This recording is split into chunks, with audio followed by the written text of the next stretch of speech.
Hello friends, আসসালামু আলাইকুম। আশা করি সবাই ভালো আছেন। আজকের এই টিউটোরিয়ালে আমরা দেখব যে রো অথবা কলাম কিভাবে ইনসার্ট করতে হয় এবং একই সাথে আমরা এটাও দেখব যে রো অথবা কলাম কিভাবে ডিলিট করতে হয়। তো প্রথমে আমরা দেখি যে এই স্প্রেডশিটের মধ্যে আমরা কি কি বিল পে করেছি। এখানে আমরা রেন্ট বিল পে করেছি, তারপরে হচ্ছে phone, credit card, food, candy, এই 5 ধরনের বিল পে করেছি। এখন আমি চাই যে আমি প্রতি মাসে কী পরিমাণ পানি খরচ করেছি সেটার একটা হিসাব এখানে রাখতে চাই এই স্প্রেডশিটের মধ্যে। তো অবশ্যই আমাকে একটা নতুন রো অ্যাড করতে হবে। তো আপনি যখনই একটা নতুন রো অ্যাড করতে যাবেন, অবশ্যই সেটাকে আপনার মাঝখানে অ্যাড করতে হবে।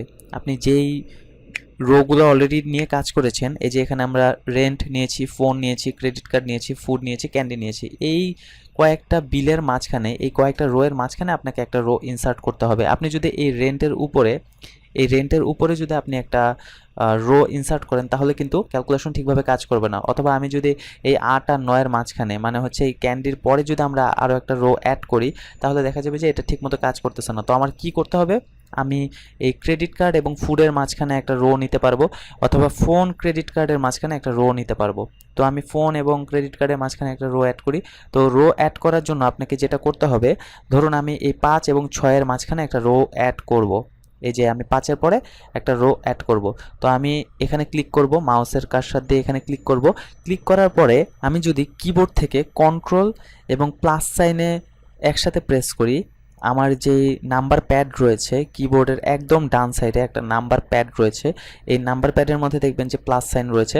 সো আমি কিবোর্ড থেকে যদি কন্ট্রোল প্লাস দেই, একসাথে কন্ট্রোল প্লাস দেই, তাহলে দেখা যাবে যে এই যে আমার ফোনটা নিচে চলে আসছে, এই ফোনের রোটা নিচে চলে আসছে এবং এই উপরে আমার একটা রো অ্যাড হয়ে গেছে। তো এটা আমার উপরে আসছে, তো এটা কোনো সমস্যা নেই, কারণ এখানে তো আমার রেন্ট রয়েছে। তো এটা হচ্ছে রেন্ট এবং ফোনের মাঝখানে আমরা একটা রো ইনসার্ট করেছি। তো যেটা আমি বলতেছিলাম, আমি কিন্তু কিবোর্ডের কন্ট্রোল এবং প্লাস সাইনটা আমি নিতে পেরেছি নাম্বার প্যাড থেকে। এখন কিবোর্ডের বাম সাইডে উপরের দিকেও দেখবেন যে প্লাস সাইন রয়েছে। তো কিবোর্ডের উপরে যেই প্লাস সাইনটা রয়েছে, বাম সাইডে উপরের দিকে যেই প্লাস সাইনটা রয়েছে, অ্যাকচুয়ালি বামে না, মাঝখানের দিকে উপরের সাইডে যেই প্লাস সাইনটা রয়েছে, সেই প্লাস সাইনটা ইউজ করতে হলে আপনাকে যেটা করতে হবে, কন্ট্রোল এবং একই সাথে শিফট এবং একই সাথে প্লাস সাইনটা প্রেস করতে হবে।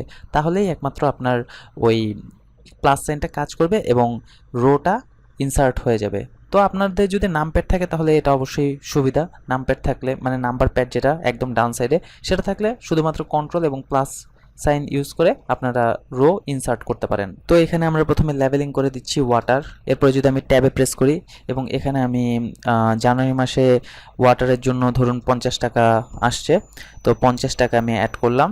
এরপরে যদি আমি এখান থেকে এটাকে, এই যে ডটের এখান থেকে টেনে যদি আমি মার্চ পর্যন্ত নিয়ে আসি, তাহলে এই যে আমার প্রতি মাসে 50 টাকা বিল আসছে। এখন আমি এই টোটাল ভ্যালুটা কিভাবে পাবো? তো টোটাল ভ্যালুটা পাওয়ার জন্য আমি যদি এখান থেকে যদি এই পর্যন্ত টান দিতাম, তাহলে কিন্তু এটা কপি পেস্ট হয়ে যেত, এটা কিন্তু হবে না। তো আমাকে কি করতে হবে, এই যে এখানে আমরা যে ফাংশনটা ইউজ করেছি, এই যে এখানে যদি আমি ডাবল ক্লিক করে এই যে সাম ফাংশন ইউজ করেছি, তো এই সাম ফাংশনটাকে আমি এখানেও একই উপায়ে কাজ করাতে চাই। তো এটা করার জন্য কি করতে হবে, প্রথমে এই সেলের উপর ক্লিক করতে হবে। ক্লিক করার পরে আমি যদি কন্ট্রোল সি প্রেস করি, তাহলে এটা কপি হয়ে গেল। এখানে যেই ফাংশনটা ইউজ করা হয়েছে সেটা কপি হয়ে গেল। এবার এখানে ক্লিক করার পরে আমি যদি কন্ট্রোল ভি দিই, তাহলে দেখা যাবে যে আমার রেজাল্টটা চলে আসছে। এবার আমি এসকেপ বাটনে দিয়ে এই মুভিং বর্ডারটা উঠিয়ে দিব। কিবোর্ড থেকে এসকেপে প্রেস করলাম, সো আমার এটা আপডেট হয়ে গেল। ঠিক একইভাবে এই যে পার্সেন্টেজের এইটাও আমরা ঠিক করে দিতে পারি, কন্ট্রোল সি এবং এখানে কন্ট্রোল ভি দিয়ে দিব। এবার এসকেপ বাটনে প্রেস করলাম, ঠিক হয়ে গেল। তো এখন এইটা তো আমরা একটা রো অ্যাড করেছি, এখন আমরা চাই যে একটা কলাম অ্যাড করতে। তো আমরা একটা কলাম কিভাবে অ্যাড করতে পারবো সেটা আমরা দেখব। ধরুন আমি এই মার্চের পরে আরও একটা মাসের বিল আমরা করব। ধরুন মার্চের পরে হচ্ছে এপ্রিল, তো এপ্রিল মাসের বিল করব। তো এইখানে প্রথমে আমাকে ক্লিক করতে হবে এই যে কলামের এখানে, তো যেই কলামের আগে আমি একটা কলাম অ্যাড করব সেই কলামের উপরে আগে ক্লিক করব। ধরুন এই যে টোটাল কলাম যে রয়েছে, এই যে এই কলামটা, এই কলামের আগে আমরা একটা কলাম অ্যাড করব যেটা হচ্ছে এপ্রিল মাস। তো এখানে ক্লিক করার পরে আমি যদি কিবোর্ড থেকে কন্ট্রোল প্লাস দেই, তাহলে আমার একটা নতুন কলাম অ্যাড হয়ে যাবে। এই যে আমি কন্ট্রোল প্লাস দিলাম এবং আমার একটা নতুন কলাম অ্যাড হয়ে গেল।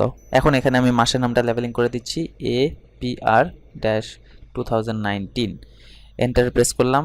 এখন এখানে আমি দিব হচ্ছে 1100 নিতে পারি, এন্টার। এখানে আমি দিব 50, এখানে দিব আমি 120, তারপরে 150, 300, 100, এবং এখানে দেখুন এই যে এখানে কিন্তু আমার টোটাল ভ্যালু, ঠিক আছে।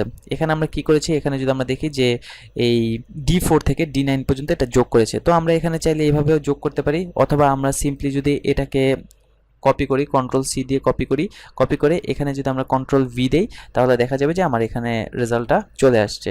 তো আমি যদি এখন এসকেপ বাটনে প্রেস করি, এরপরে যদি আমি এখানে ডাবল ক্লিক করি, দেখব যে এই যে আমার E4 থেকে E9 পর্যন্ত যোগ হয়ে গেছে। তো এটা আপনারা দেখলেন যে কিভাবে একটা রো অ্যাড করতে হয় এবং কিভাবে একটা কলাম অ্যাড করতে হয়।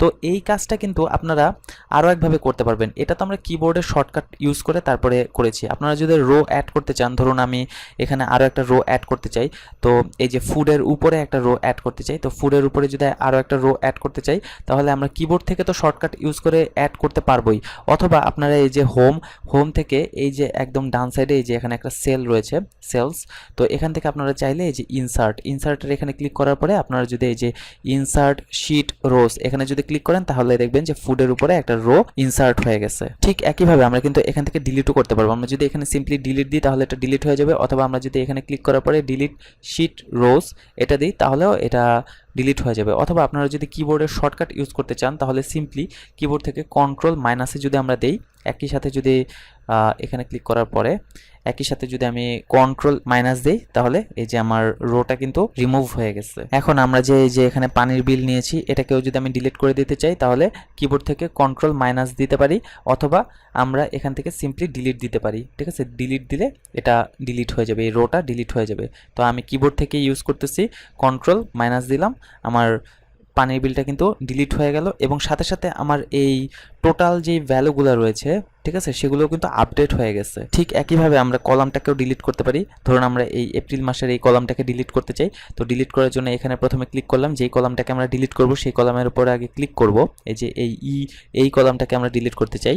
এখন এখান থেকে আমরা সিম্পলি ডিলিট দিতে পারি, অথবা আমরা কিবোর্ড থেকে কন্ট্রোল-মাইনাস চেপে ডিলিট দিতে পারি। আমি এখান থেকে ডিলিট দিয়ে দেখাচ্ছি। এখানে যদি আমরা ক্লিক করি, এখান থেকেও ডিলিট হবে, অথবা আমরা যদি এখান থেকে এই ডিলিট শিট কলামস দিতাম, এখান থেকেও কিন্তু ডিলিট করা যেত। তো আপনারা অবশ্যই এগুলো বাসায় প্র্যাকটিস করবেন, এবং যদি কোনো প্রবলেম ফেস করে থাকেন অবশ্যই আমাকে কমেন্ট করে জানাবেন। ধন্যবাদ।